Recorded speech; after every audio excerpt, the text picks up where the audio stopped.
Sudah tanyakan kepada majelis hakim terkait dengan status justice collaborator, majelis hakim sampaikan bahwa akan nanti bersamaan dengan putusan. Oke. Kan malam ini baru kita mendengar dari Bapak Jampidum bahwa sudah dituangkan di dalam tuntutan ya, tetapi nanti kita akan pelajari tuntutan tersebut.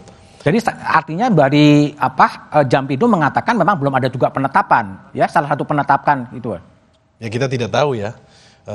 Kalau tadi yang disampaikan bahwa dan disebutkan Deder, Eliezer adalah Deder sebenarnya yang memberatkan itu. Monggo saja jaksa penuntut umum punya pendapat seperti itu kan dalam hal tuntutan, tetapi dalam hal ini juga pun kami penasihat hukum punya pendapat yang berbeda, Mas Budiman. Oke. Dan nanti kita akan sampaikan di nota pembelaan.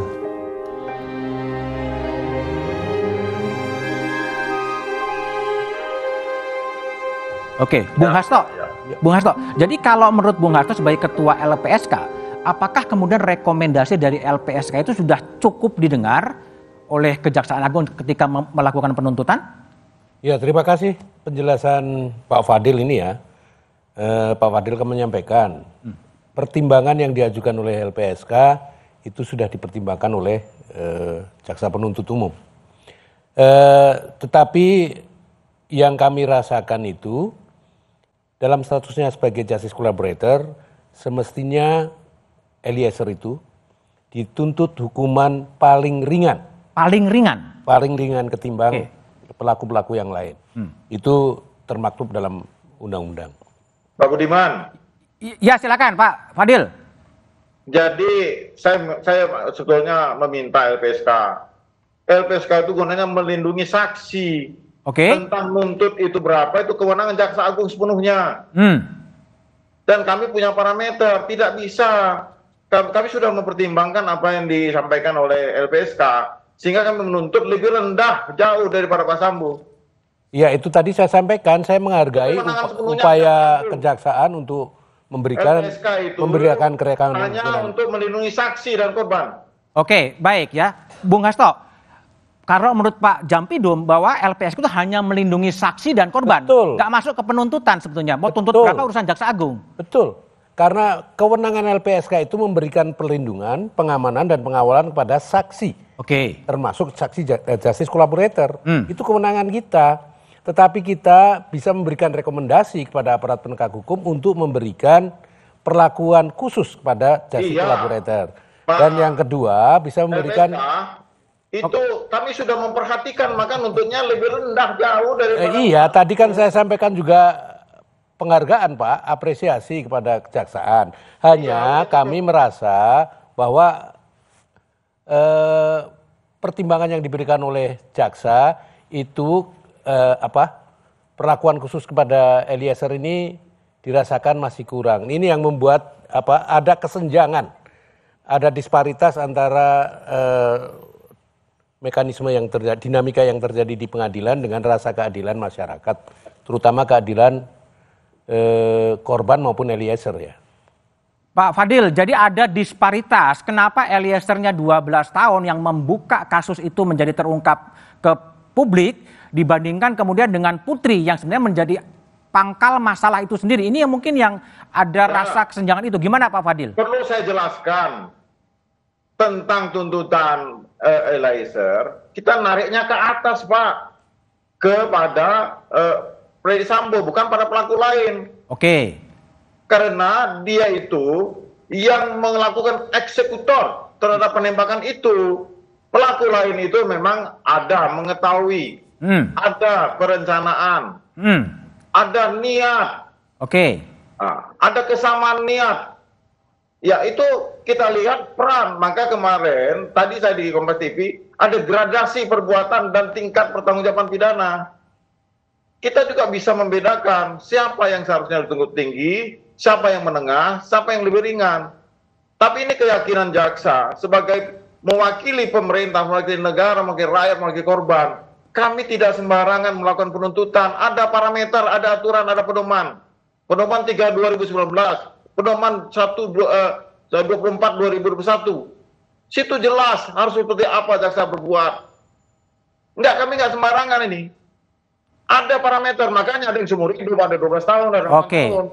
Namun tentang apakah tercapai keadilan dari tuntutan jaksa ini, kami memohon pada hakim Kalau hakim berpendapat lain kita bisa upaya hukum. Kalau hakim menyetujui kami menerima, terdakwa menerima udah. Jadi kita masih proses belum berhenti nih, belum berhenti ya, masih ada vonis hakim ya. Bung Roni, gimana? Anda lihat bahwa keadilan itu dibandingkannya dengan Sambo bukan dengan Putri sebetulnya? Rasa keadilan itu kan masyarakat yang bisa merasakan ya, melihat proses persidangan yang sudah berjalan ini sudah 3 bulan lebih ya, kita melihat bahwa bagaimana fakta persidangan, kemudian hal-hal yang terungkap di persidangan di mana Richard Eliezer ini kooperatif, kemudian keterangannya yang disampaikan yang dipakai juga oleh saudara jaksa penuntut umum. Jadi dalam proses ini ya tunggu hakim aja. Kita berharap sekali kepada majelis hakim yang dimana sebagai wakil Tuhan. Harapan kami ya di situ. Tapi kalau yang disampaikan oleh tuntutan hari ini tentunya tidak sesuai dengan harapan. Tidak sesuai dengan harapan dari kuasa hukum Eliezer ya. Kita coba lihat ya bagaimana publik melihat ya merespon para warganet terhadap tuntutan. Kita coba bisa ditampilkan.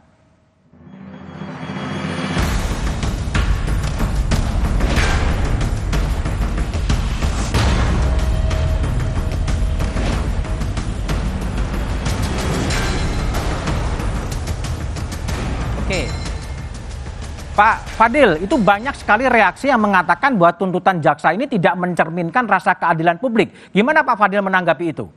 Baik, memang untuk memenuhi rasa keadilan itu, kami tentu sebagai penuntut umum, yang kami pertimbangkan pertama adalah fakta-fakta perbuatan di persidangan. Ya, fakta perbuatan persidangan kami pertimbangkan itu. Lalu tentang perannya, lalu tentang adanya saran dari LPSK atau rekomendasi LPSK, semua hal itu kami pertimbangkan. Tentang nanti tidak memenuhi rasa keadilan publik, nanti kan ini kan belum selesai. Hakim bisa memutus lebih atau memutus lebih rendah. Dan ini kan masih berjalan, tolong dihormati proses yang sedang berjalan ini. Jangan digeser tentang opini publik ini. Kita bicara tentang penegakan hukum. Jadi harus berpikir jernih. Jangan di opini dibentuk. Kami bekerja berdasarkan undang-undang. Di bawah pengawasan Jaksa Agung. Kita nggak sembarangan main-main menuntut ini. Baik Pak Fadil. Bung Jamin Ginting, gimana Anda lihat ada disparitas ya antara apa yang dituntut oleh jaksa di pengadilan dengan suara-suara keadilan publik? Ini apa yang terjadi, yang salah siapa sebetulnya? Ya, konteks jaksa dalam hal ini adalah wakil daripada masyarakat atau wakil daripada korban. Nah, keinginan korban itu untuk memberikan suatu tuntutan ya, itu diwakili oleh negara. Satu-satunya privilege ada di situ. Jadi bukan hanya konteks normatif yang dilihat, tapi keadilan masyarakat juga harus dilihat. Jadi kalau kita bicara tentang tuntutan, itu berarti kita merepresentasikan kehendak masyarakat dalam suatu norma hukum. Nah, bagaimana merepresentasikan keadilan masyarakat dalam suatu tuntutan norma hukum, itulah yang jadi tugas daripada jaksa penuntut. Nah, kalau sekarang ada kesenjangan, tuntutan disampaikan di pengadilan, ada reaksi dari lini masa netizen yang sangat keras. Berarti ada keadilan masyarakat yang tidak diakomodir dalam tuntutan ini. Tidak diakomodir. Contohnya tadi GC. Ada dikatakan di pasal 10 LPSK itu katanya harus merupakan orang terdakwanya kalau sudah dapat GC mendapatkan hukuman tuntutan yang paling ringan di antara semua terdakwa. Nah, kalau kita kalkulasikan 88 lalu GC-nya 12, itu kan tidak masuk dalam daftar pasal tersebut. Nah, ini sebenarnya harus dijadikan suatu perhitungan. Kalau kita tanyakan mengenai protap ataupun prosedur tentang berapa sih jumlah yang pantas untuk menetapkan seseorang dituntut kalau dia mendapat GC atau tidak mendapat GC, tentu itu kan hak subjektivitas daripada jaksa penuntut umum. Kan begitu. Nah, inilah harus dilihat dulu keadilan masyarakat. Walaupun nanti katakanlah ibaratnya, diserahkan kepada hakim. Tapi kan itu hakim juga biasanya dalam praktek, dia tidak akan memutus kurang dari 2/3 dari masa Kalau kurang dari setengah, jaksa kan nanti banding lagi. Nah, inilah yang harus starting dari awal itu harus benar seperti itu. Oke, baik. Kita coba. Pak Budiman. Ya, silakan Pak Fadil. Pak Budiman, Yuk. saya ingin menyampaikan apa yang disampaikan Bang Jamin Ginting. Bahwa kami menuntut itu mempertimbangkan berbagai aspek, Pak. Oke. Aspek keadilan masyarakat, publik, korban, tersangka, terdakwa. Kami juga mempertimbangkan LPSK. Kalau kita baca perma, pada JC itu tidak berlaku bagi pelaku. JC tidak berlaku bagi pelaku. Baca perma itu perma 4. Ya, yang dilihat adalah begini Pak Japintum. Yang dilihat adalah konteks siapa yang membuka kasus ini sebenarnya. Kalau dia nggak membuka kasus ini, memang pertimbangan hukum itu kan menjadi bahan pertimbangan untuk melakukan tuntutan, Pak. Sebentar. Oke, silakan Pak Fadil, silakan. Pak Eliezer kami hargai selaku Ya, orang itu yang membuka, Pak. Kalau kami tidak melihat itu, Pak, mungkin tuntutan hampir mendekati Pak Freddy Sambo, Pak. Oke. Tapi kalau nggak dibuka, kasus ini juga jadi dark number juga ya Pak Fadil ya? Bisa 20 tahun, maka kami mempertimbangkan itu. Rekomendasi LPSK, dari masyarakat kami menilai bagaimana perhatian publik, netizen. Kami lihat, sehingga kami turunkan dari mendekati Pak Freddy Sambo 20 tahun atau seumur hidup, kami turunkan jadi 12 tahun. Ini pertimbangan jaksa cukup berat, Pak. Oke. Kami mempertimbangkan banyak aspek, Pak. Ya, kuasa relasi Bapak pertimbangkan nggak kuasa relasi? Kedudukan sebagai orang yang paling terendah. Mungkin saya bicara dalam forum ini, apa yang saya ambil keputusan dengan Bapak Jaksa Agung, kami sampaikan di forum ini. Tapi cukup alasan kami menuntut 12 tahun itu bagi Eliezer. Karena kami memandang yang bersangkutan berjasa mengungkap kasus ini. Dalam hal pemberian keadilan itu, saya mohon kita melihat secara jernih. Jangan kita terbawa emosi. Makanya saya sampaikan kepada jaksa, kamu nuntut harus berdasarkan hati nuranimu, rasional otakmu itu.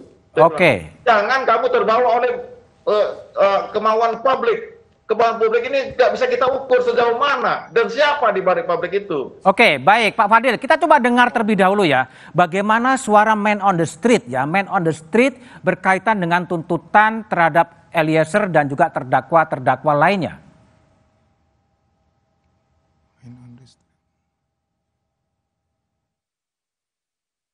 Hukuman berapa lamanya sih, intinya nggak yang sampai hukuman mati ya, karena memang kalau dilihat dari sudut pandang kasusnya itu, dia melakukan itu karena berdasarkan perintah dari atasannya. Jika dia sudah terbukti bersalah dalam pengadilan, ya harus jatuhi hukuman sesuai dengan peraturan dan undang-undang yang ada di negara ini. Eliezer itu orang jujur ya, orang jujur, dan memang kan menurut aku sih ya, korban dari sebuah